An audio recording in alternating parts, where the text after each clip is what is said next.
राधे राधे दोस्तों, कैसे हैं आप सब। आई होप आप सब अच्छे होंगे, मस्त होंगे, बिंदास होंगे और फारूक क्लास होंगे। तो सबसे पहले हैप्पी धनतेरस सभी को। सभी के घर में लक्ष्मी माता आएँ, अपना अपना आशीर्वाद दें और सबके घर में सुख समृद्धि का आशीर्वाद दें। चलिए चलते हैं अपनी स्टोरी की ओर। तो गाइस फटाफट मेरे चैनल का 1K भी कर दीजिए, और ताकि मैं एक नई स्टोरी जो सोच रही हूँ वो लेकर आऊँ। तो चलिए शुरू करते हैं अपनी स्टोरी। दोस्ती से मोहब्बत तक का सफ़र कैसे हुआ उसके बारे में। इधर हमारा सीन जो लास्ट सीन था कि रीवा एक ट्रेन में बैठी थी। वो ट्रेन कहाँ जा रही रीवा को भी नहीं पता था। इधर मानसी को जब पता चला चिट्ठी मिली थी महक के हाथों से, तो उसके बाद उसका क्या हाल हुआ, यही सब आज के एपिसोड में हम लोग देखेंगे। तो चलिए एपिसोड शुरू करते हैं। ट्रेन तेज़ आवाज़ से चल रही थी। जी हाँ, रीवा खिड़की के पास बैठी थी। पैरों के नीचे प्लेटफॉर्म की रफ्तार हर तीस से गूंज होती जा रही थी। उसके हाथ में एक छोटा सा बैग था जिसमें उसने जरूरी कपड़े और माँ ने कुछ पैसे रखे थे। दिल में मानसी की तस्वीर और आंखों में अनिश्चित भविष्य का परछाई।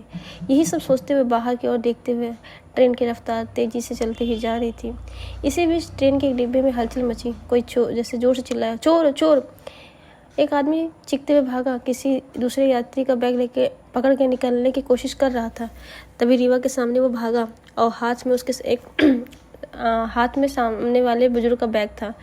रीवा ने रिफ्लेक्स तेजी के साथ, यानी बहुत तेजी के साथ उस चोर का हाथ पकड़ लिया। उसकी कलाई कस के पकड़ी और जोर से चिल्लाया, रुको, पुलिस को बुलाऊं। आसपास के कई लोग एकदम उठे। चौंक कर चोर अटक गया और बैग छोटे छोटे गिरा। बुजुर्ग यात्री ने थरथराती आवाज़ में उसे कहा, धन्यवाद बेटा।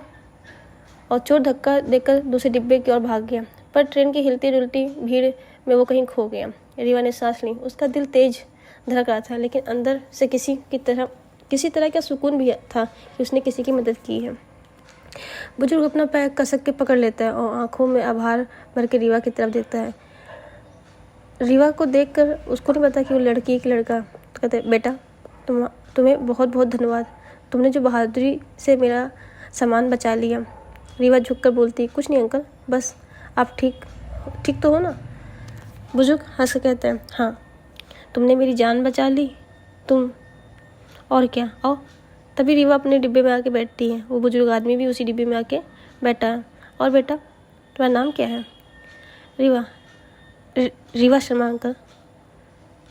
तुम लड़की हो। जी अंकल। एक पल देख के लगा नहीं कि तुम लड़की हो। मुझे तो लगा, हाँ, वो थोड़ा अंकल मेरा लुक ऐसा था ना, इसीलिए आपको लगा।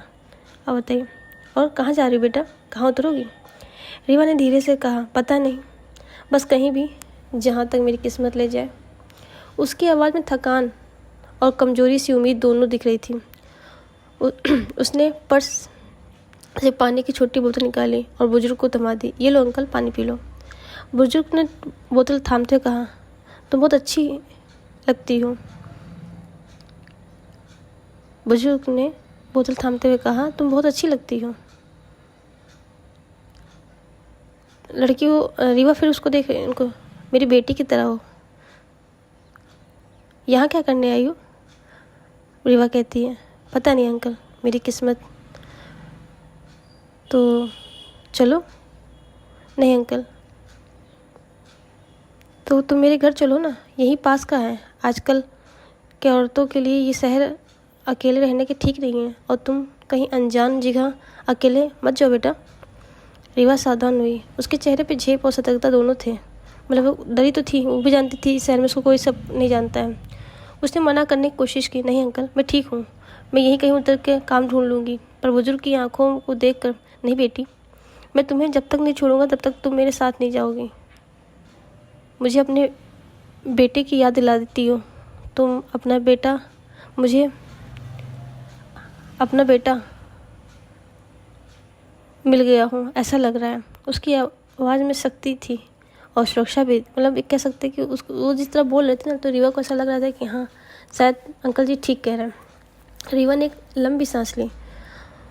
उनके दिमाग में, लेकिन सांस तो ली, पर उसके दिमाग में मानसी की तस्वीर थी। घर का हाल, माँ की हालत, पिता की माँ की हालत और पिता ने जो उसके साथ मजबूर किया था शादी करने के लिए, सब चला था। वो समझती है कि अकेले अपने दम पे बहुत मुश्किल है, मुश्किलों का सामना करना पड़ेगा, फिर भी ये अनजान व्यक्ति के साथ चलना जोखिम था। ऐसा वो सोच रही थी कि मैं फिर वो अंकल कहते हैं, नहीं बेटा, तुम अपने पापा जैसा समझो मुझे। ठीक, तभी वो कहती, ठीक है अंकल, मैं आपके साथ चलूँगी, पर एक शर्त है। तभी बुजुर्ग व्यक्ति बोलता है, क्या? रिवा ने कहा, मुझे किसी की तरह बंधन नहीं चाहिए, मैं सिर्फ अस्थायी रूप से आपके मेहमान बनकर रहूँगी।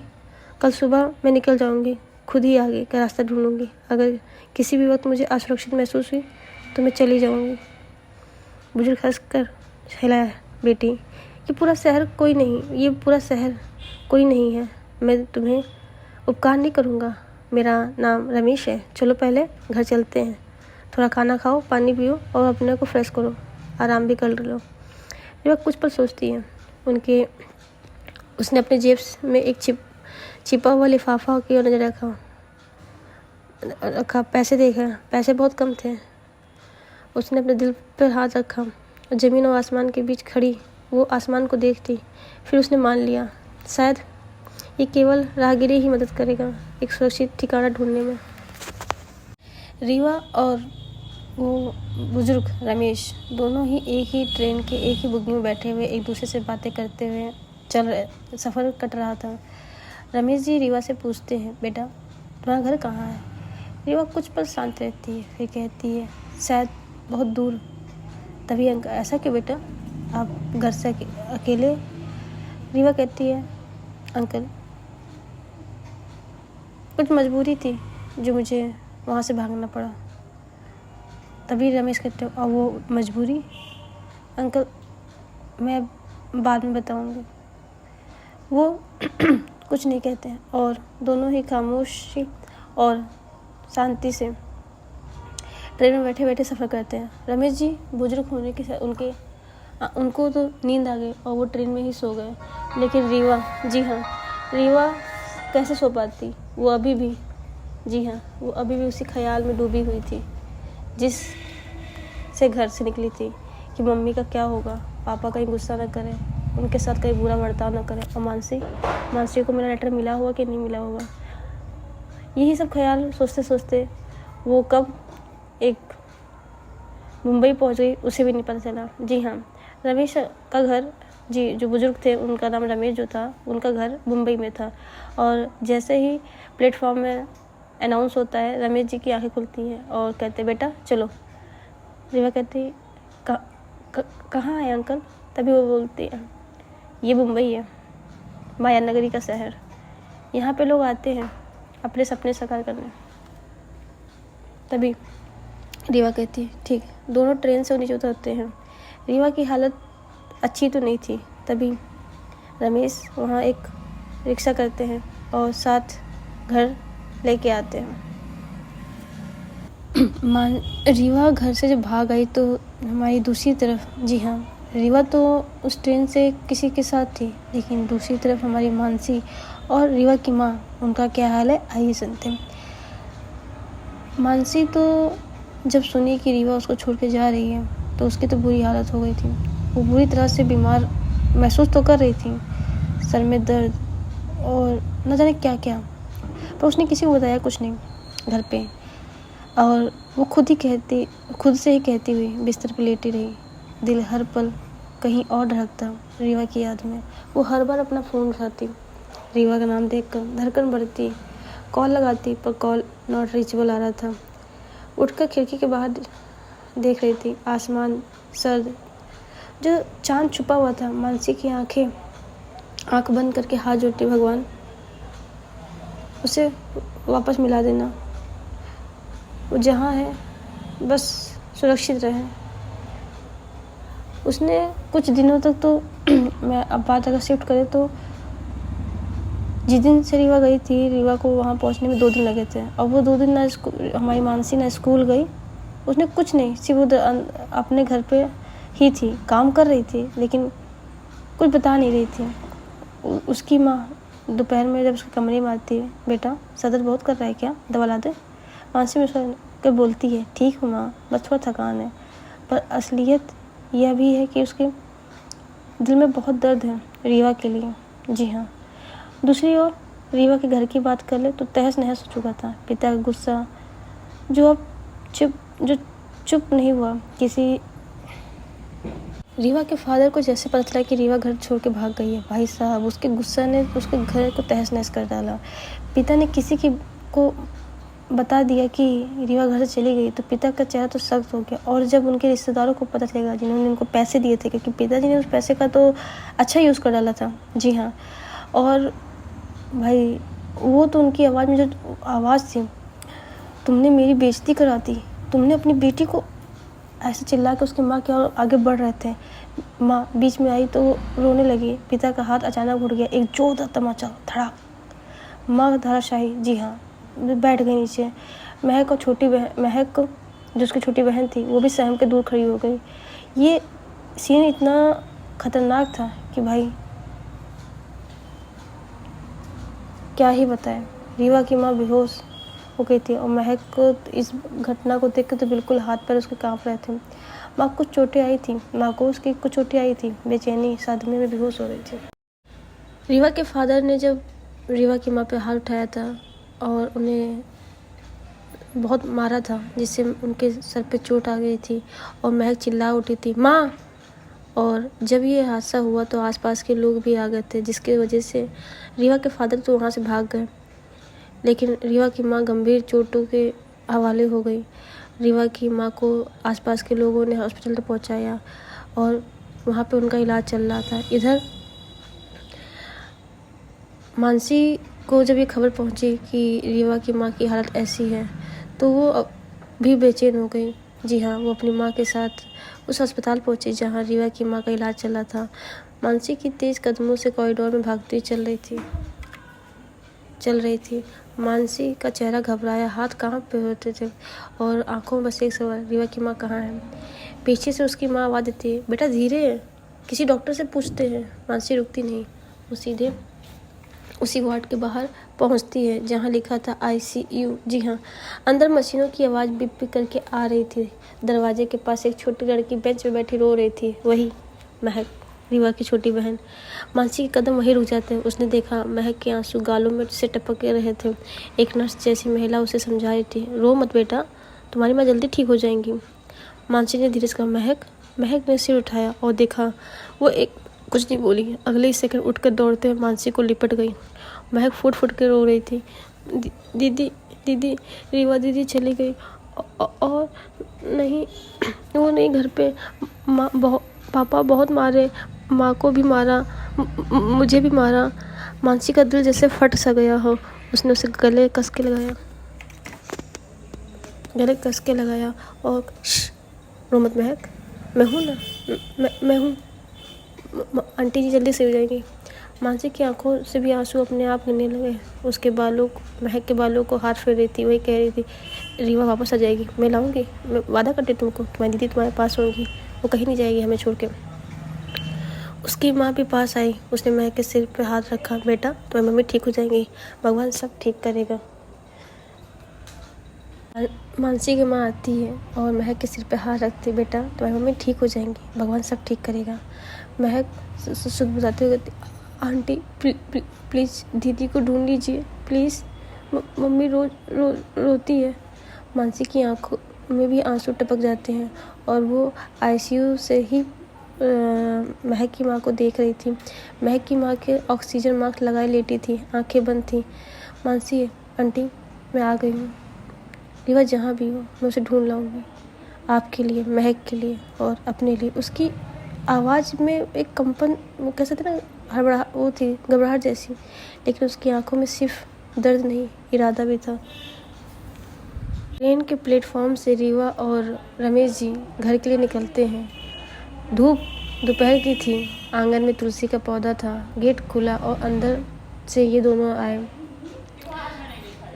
रमेश जी का घर देखते रीवा की तो आंखें चौड़ी गई। अंदर जाते ही एक बहुत बड़ा सा आलीशान बंगलो टाइप में था। रमेश जी गए और बेल बजाई। उधर से, जी हाँ, एक सफ़ेद और सिल्वर बालों वाली लेडीज़, चेहरे पर उम्र का निशान पर आंखों में गजब से शांति थी। जी हाँ, वो सरला देवी थी। सरला देवी थोड़ा मुस्कुराते कहती, हाँ जी कौन? रमेश जी हंसते हुए कहते, अरे पहले भगवान गेट तो खोलो, फिर पूछो कौन। सरला हंसती, ठीक है आ रही हूँ। गेट खोलते ही रमेश जी को देखते सरला जी मुस्कुराई, आप आ गए। और तभी उनकी नज़र पीछे जाती है। पीछे एक कोई खड़ा था। तभी वो सरला जी बोलती, ये बिटवा कौन है?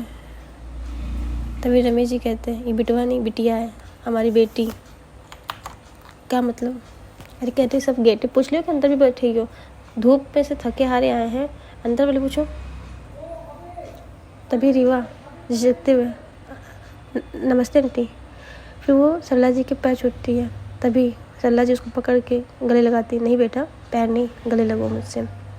रीवा एक पल के लिए रुक गई, फिर झुककर सरला जी से लिपट गई। एक पल के लिए लगा जैसे उसने अपनी माँ को गले लगाया हो। सरला जी उसकी सर के हिलाते, धीरे धीरे हाथ फहराते हुए बोली, थकी हुई लग रही है बेटी, भूख भी लगी है ना?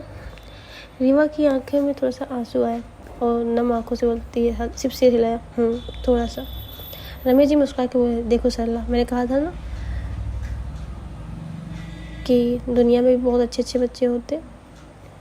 सरला कहती, हाँ अंदर आओ। सरला जी, रमेश और रीवा तीनों लोग सोफे पे, रीवा खड़ी थी और ये दोनों सोफे बैठे थे। तभी अम्मा बोलती है, बेटा तुम भी बैठो। तभी रमेश जी कहते हैं, ये जो है ना जब मैं ट्रेन से आ रहा था ना तो एक चोर हमारा बैग छीन गया था, इस बिटिया ने हमें बचाया उससे। तभी अम्मा रीवा की तरफ देखती है, धन्यवाद बेटवा तुम्हारा। तभी सरला कहती है, तुम तो देवी हो और यहाँ किसके घर आई हो? तभी रीवा कहती है, रीवा कुछ कहने वाली, तभी रमेश जी कहते हैं, नहीं ये किसी घर नहीं आई है, ये अपना घर छोड़ के आई है, कुछ मजबूरी होगी, अभी इसने बताया नहीं है, लेकिन ठीक है, ये आज से हमारे घर रहेगी, हमारे साथ रहेगी। तभी सरला कहती है, बहुत अच्छा की हो तुम, आज से हम तुम हमारे रहना बेटा, कोई भी ज़रूरत तो बता सकती हो। रीवा सिर्फ मुस्कुरा रही थी। उससे कोई ठिकाना पा लिया हो ये तो हो गया था, लेकिन क्या वो रह पाएगी यहाँ पे? कुछ तो था उसके अभी भी आँखों में जो अजीब सा महसूस कर रहा था। तभी वहाँ से एक नौकर आता है, अम्मा जी। हाँ पानी लेके आते। रीवा बेटा पानी पियो और जाओ थोड़ा सा नाश्ता पानी लाओ, चाय बना दो। तो जी अम्मा। नौकर वहाँ चला जाता है। तभी रीवा पूरे घर को देख रही थी। वो सोच रही थी कि इस घर तो बहुत बड़ा है और कोई। तभी अम्मा कहती, बेटिया इस घर में हम ही दोनों और कोई नहीं। हम दोनों को बूढ़ा, हड्डियों में दम नहीं तो हमारे बेटे सब लोग अब्रॉड चले गए और अब हम ही दोनों यहाँ रहते हैं। रीवा एक बार अम्मा को देखती है, एक बार रमेश जी को देखती है। कहती, आप दोनों अकेले? तभी रमेश जी, जी हाँ बेटा, हम दोनों अकेले ही एक दूसरे का सहारा है। अब तो तुम भी आ गई हो, हमारे साथ रहना। रीवा थोड़ा सा हंसती है, लेकिन उसे बहुत अजीब सा लग रहा था। किस्मत के कहाँ लेकर आई, क्या ये सही मोड़ था उसके लिए या गलत, ये तो हम आगे ही जानेंगे। दूसरी तरफ मानसी रीवा की माँ का ध्यान रख रही थी और जब रीवा की माँ का इलाज हो जाता है तो अब वहाँ आती बिल जमा करने की बारी। मानसी बिना कुछ कहे ही अस्पताल का पूरा बिल जमा कर देती है और रीवा की माँ और महक को घर ले आती है। तभी उसकी माँ, मानसी की माँ पूछती है, रीवा बिटिया नहीं दिखी, उसकी माँ के साथ इतना हुआ, कहाँ गई? तभी मानसी बताती है, माँ रीवा अब यहाँ नहीं है। क्यों, क्या हुआ? तब मानसी रीवा की पूरी कहानी बताती है। अभी उसने ये नहीं बताया था कि उसके पापा ने उसकी शादी क्यों तय की है, ये रीवा से प्यार करती है। बस ये बताया था कि रीवा के पापा उसको बेच रहे थे कुछ पैसों के लिए और रीवा की माँ ने उसको भेज दिया था बाहर। जी हाँ, उसकी माँ, मानसी की माँ भी, रीवा बिटिया कितनी अच्छी थी और उसके पापा ने ऐसा किया। और उसके पापा पता नहीं कहीं होंगे अपने नशे के धुंध में, जो अपनी फैमिली को अपनी जिम्मेदारी नहीं समझते हैं, बोझ समझ रहे हैं। इधर मानसी रीवा की माँ और महक को लेकर उनके घर लाती है और बैठती है और कहती है, माँ आप आंटी जी आप आराम कीजिएगा, कोई भी ज़रूरत हो ये मेरा नंबर है और मुझे कॉल कर लीजिएगा। तभी महक कहती है, दीदी आप यहीं रुक जाइए ना। तभी मानसी कहती, बेटा मेरे भी मम्मी पापा है ना, उनके लिए भी कुछ काम करना है, मैं वहाँ काम करके आप आ जाऊँगी। तब तक अपनी मम्मी का ध्यान रखो और कुछ भी ज़रूरत हो तो मुझे बता दो। मैंने नाश्ता ऑर्डर कर दिया, अभी आ जाएगा, खा लेना और आंटी को ध्यान रखना, ठीक है? जाऊँगी। तब तक अपनी मम्मी का ध्यान रखो और कुछ भी ज़रूरत हो तो मुझे बता दो। मैंने नाश्ता ऑर्डर कर दिया, अभी आ जाएगा, खा लेना और आंटी को ध्यान रखना, ठीक है? तभी मानसी माँ कहती, बेटा तुम यहीं रुक जाओ, अभी इनके घर में कोई नहीं है जो इनका काम कर सके, तो यहाँ रुको और हम अपना ध्यान रख लेंगे। लेकिन माँ, बेटा कोई बात नहीं, रीवा ने देखो हमारी कितनी मदद की थी जब मेरा ऑपरेशन था, अब तुम्हारी बारी है। मानसी कुछ नहीं कहती, कहती ठीक है माँ। वो वहीं रुक जाती है, मानसी की माँ को उनके कमरे में लेटाती है, महक का ध्यान रखती है और उनके कमरे में खाना वाना बना के उनकी माँ को दवाई और सब कुछ करती है। इधर दूसरी तरफ रीवा, रात हो चुकी थी। वो दंपति यानी सरला और रमेश जी दोनों रीवा को बुलाते, रीवा बेटा खाना लग गया, आ जाओ। रीवा को एक कमरा दिया जाता है, उस कमरे में रीवा अपने बैग को रखती है और कमरे को देख ही रही थी। और जब सरला माँ बुलाई तब भी रीवा ने कोई जवाब नहीं दिया। सरला उठ के रीवा के रूम में जाती है, देखी ये लड़की अभी भी वैसी बैठी, ना उसने कपड़े खोले ना उसने नहाया धोया। तब अम्मा उसके पास आती है और बोलती है, रीवा बेटा क्या हुआ, आपको यहाँ अच्छा नहीं लग रहा है? रीवा कुछ कहती नहीं है, बस उसकी आंखों में एक। रमेश जी का घर, रात का समय था, रसोई में गरम रोटियां की खुशबू फैली हुई थी। सरला देवी खाना परोस रही थी, रमेश जी टेबल पर बैठे अखबार पढ़ ही रहे थे। उनके सामने रीवा, जो सरला जी समझा के बाहर लेकर आई थी, थोड़ी सी जगती हुई, थोड़ी संकुची हुई बैठ कोशिश करती है। तभी सरला जी मुस्कुरा के कहती हैं, बेटा शर्माओ मत, ऐसे मत बैठो जैसे कि कोई मेहमान हो, ये घर तुम्हारा भी है। तभी रीवा हल्के जी। रमेश जी कहते हैं, रीवा तुम्हारे पापा क्या करते हैं? रीवा का चेहरा अचानक बदल जाता है, वो चुप हो जाती है, उसकी उंगलियां प्लेट के किनारे से जैसे वो होता है ना सही मकाना, वैसा होने लगता है। सरला तुरंत बीच बोलती, अरे रहने दीजिए, अभी सब कुछ पूछ लेना है क्या आपको, पहले पेट भर के खाना खाने दो उसे। रीवा उनकी तरफ देखती है, वो नज़रें उनकी ममता भरी थी, जिनकी उन्हें बहुत दिनों से जिसने देखा नहीं था अपनी माँ को। वो अपने आंसुओं को रोकते हुए बोलती है, मुझे लगा अब कोई मुझे बेटी कह के नहीं बुलाएगा। सरला देवी का हाथ उसके सिर पे जाता है, पगली, भगवान सबकी सुनता है, कभी कभी देर तक देता है पर देता ज़रूर है, देखो मुझे तुम्हें हमसे मिला दिया ना। रमेश जी बस, हाँ अब कल से ये हमारी रसोई की मदद करेगी ना और हमारे साथ बाजार चलेगी। घर में हंसी आती है सब। रीवा पहली बार दिल से मुस्कुराती कहती, जी करूँगी, सब करूँगी, बस अब डराना नहीं। जैसे कहती है सभी लोग हंसने लगते हैं। रीवा की आंखों में चमक, हल्की सी आशा, जैसे उसे फिर से जीने का कारण पा लिया हो। इधर दूसरी तरफ जब ये रात तो दोनों तरफ की कट जाती है। मानसी के हालात अब रीवा की याद के हर पल पे उसके सांसों में बसती हुई दिख जा रही थी। इधर सुबह का वक्त, खिड़की से आती धूप मानसी कमरे में फैल रही थी, लेकिन उस धूप में भी वो गर्माहट नहीं थी जो पहले कभी हुआ करती थी। टेबल पर रखी किताबें खुली थी, मानसी की नज़रें कहीं और, उसकी उंगलियां अब उस मोबाइल को थामे थी जहाँ पे रीवा की आखिरी कॉल स्क्रीन पे थी। वो धीरे से खुद से कहती है, कहाँ चली गई तुम रीवा, एक बार बता तो देती। रीवा, उसकी आंखों में आंसू तो गिरता है पर उस स्क्रीन पर ठहर जाता है। मानसी जल्दी से उसे पूछती है, जैसे डर कि कोई देख न ले। जी हाँ। दूसरी तरफ मानसी अपना सारा काम कर रहे थे, स्कूल में जाती है, सभी टीचरें आपस में बातें कर रहे थे पर मानसी चुप थी। तभी मयंक, जी हाँ याद है, इसको कॉलेज से रेस्टिकेट किया गया था, हाँ अब उसको आ गया। मयंक अंदर आता है, मजाक से कहता है, क्या हुआ मानसी जी, अब तो मुस्कुराना ही छोड़ दिया आपने। मानसी हल्की सी मुस्कुराने की कोशिश करती है पर आवाज़ गर्म भारी हो जाती है। कभी कभी मुस्कुराने का मन नहीं करता है सर जी। मयंक को समझ नहीं पाता है, उसके चेहरे पे सिकन थी, उसे लग रहा था कि मानसी अब किसी और के लिए बदल गई है। इधर स्कूल पढ़ाते शाम का वक्त होता है। इस बीच मानसी ने महक को फ़ोन किया था माँ की हालत पूछने के लिए। शाम के टाइम मानसी वो मंदिर में दिया जला रही थी। माथे पे हल्की सी बिंदी, आंखों में गहरी बेचैनी, धीरे से भगवान से कहती है, भगवान अगर प्यार सच में प्यार पवित्र होता है तो मेरी रीवा को सलामत रखना, उसे दर्द मत देना। वो बहुत मासूम है। वो अपने दिल पे हाथ रखते कहती है, और अगर ये दूरियां मेरी परीक्षा है तो मैं वादा करती हूँ मैं हारूंगी नहीं। ये भगवान से प्रार्थना कर ही रही थी। मानसी की आंखें बंद थी। उसकी हथेली में छोटा सा ब्रेसलेट जो रीवा ने दिया था, उस पर उंगलियां कस के थामी हुई थी, जैसे उस धागे से उसकी दुनिया बंधी हो। जी हाँ।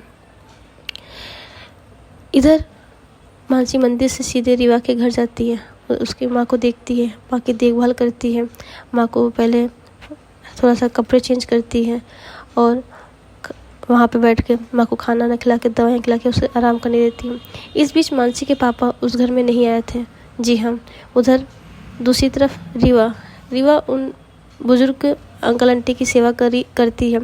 तभी एक दिन अचानक बुजुर्ग के घर में एक लड़का आता है, नौजवान लड़का, कदकाठी से लंबा चौड़ा, देखने में एक बिजनेसमैन लग रहा था।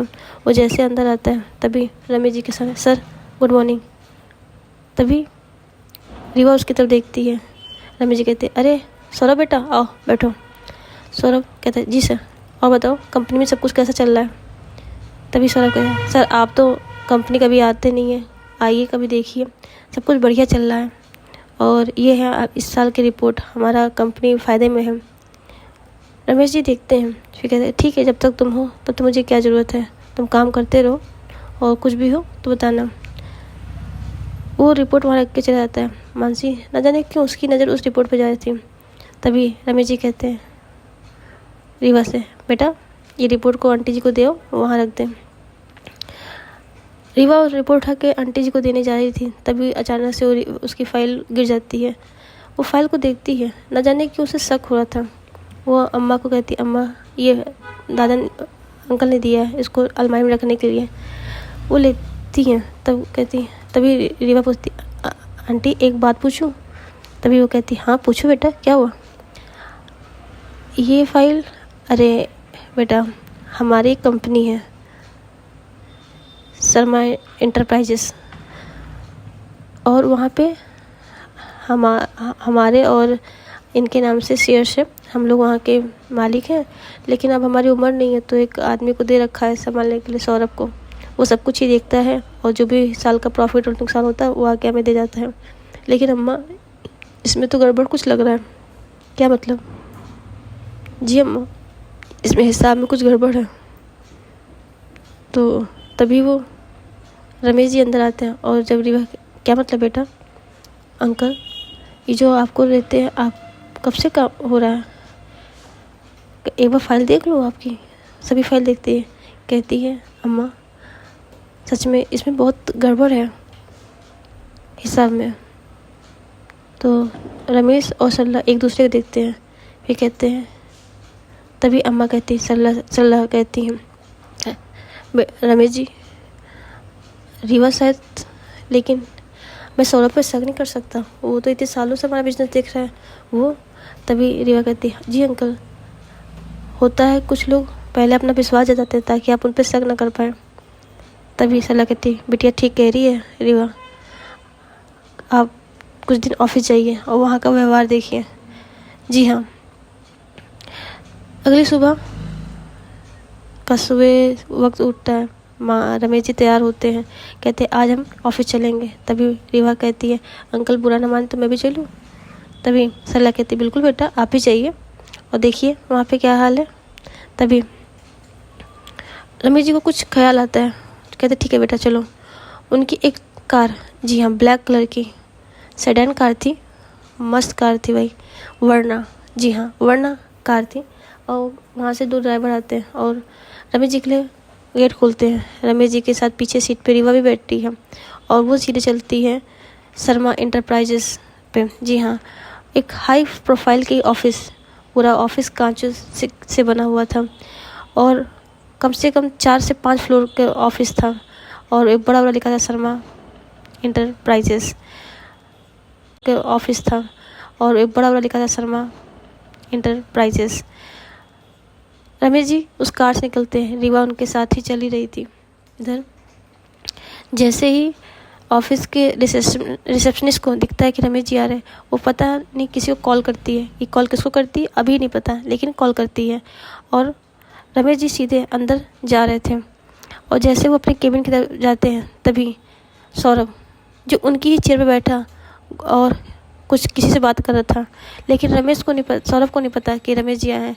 और उधर सौरभ फ़ोन पर, अरे कुछ नहीं, यह ऑफिस अपना ही समझिए, वो बड़हू कहाँ आता है ऑफिस में देखने, मैं जैसी रिपोर्ट देता हूँ वैसे वो समझ जाता है। उसको क्या पता कि कंपनी में कौन सा घोटाला चल रहा है। वो तो बस बुड्ढा वो घर पे बैठा है और मुझे पे आंख बंद करके भरोसा कर रखा हुआ है। ये बात जैसे रमेश जी सुनते हैं, वो जैसे ऑफिस केबिन खोलते हैं और जैसे केबिन के अंदर सौरभ देखता है, सर आप यहाँ।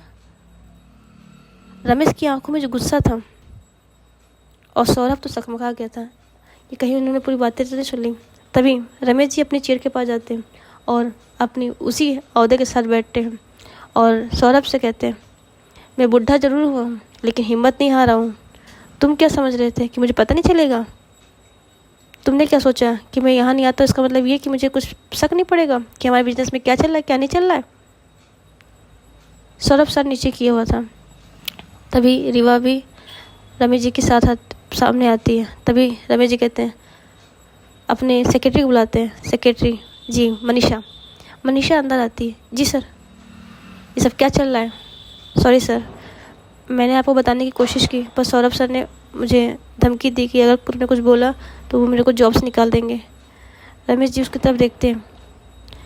सबसे पहले एक रिजाइन लेटर टाइप करो सौरभ के नाम से, इसको अभी के अभी मेरे कंपनी से निकालो और इस पर एक एलिगेशन भी लगा दो कि इसको कहीं और जॉब ना मिले। तभी सौरभ रोते हुए कहता है, सर माफ़ कर दीजिए, आइंदा से ऐसी गलती नहीं होगी। तभी रमेश कहते हैं, आइंदा से मैं तुम्हें मौका ही नहीं दूंगा कि ये गलती करो, निकल जाओ अभी मेरी आंखों के सामने से, नहीं मुझसे और भी कुछ बुरा हो सकता है। सौरभ निकल रहा था लेकिन एक बार पीछे मुड़ के रमेश से कहता है, आपने बहुत बुरा किया मेरे साथ, मैं बताऊंगा कि आपके साथ क्या क्या हो सकता है। तभी रीवा सामने आती है और खड़े होकर कहती है, मिस्टर सौरभ, ये मत सोचिएगा कि वो अकेले हैं, उनकी बेटी उनके सामने है, तो अभी आप चुपचाप यहाँ चले जाइए, नहीं तो न जाने कौन सा कदम उठाना पड़ेगा। जैसे ही ये बोला, रमेश जी खड़े होकर रीवा के ऊपर सर पे हाथ रखते हैं, आज से मेरी बेटी संभालेगी मेरा बिजनेस। रीवा जैसे ही सुनती है वो कहती, नहीं अंकल, मैं ऐसा कुछ नहीं, मेरे को नहीं आता है सब। तभी रमेश जी कहते हैं, नहीं बेटा, मैं तुम्हें सिखाऊंगा, आज से तुम इस कंपनी की नई मैनेजर हो। तभी मनीषा से कहते हैं, रमेश जी आज से आप इनके अंदर काम करेंगे और इनको सिखाएंगी कैसे क्या काम होता है, आज से पूरा देखभाल ये करेंगे। तभी रीवा अंकल प्लीज़ ऐसा मत करिए। तभी रमेश कहते हैं, नहीं बेटा, मुझे पता है तुम कर लोगी, तुम्हारे अंदर वो हौसला है, तुम ये कंपनी को और ऊंचाई तक ले जाओगी और ये मैं अथॉरिटी तुमको दे रहा हूँ। रमेश जी इतना कहके केबिन से बाहर आते हैं। रीवा उनके पीछे पीछे जा रही थी।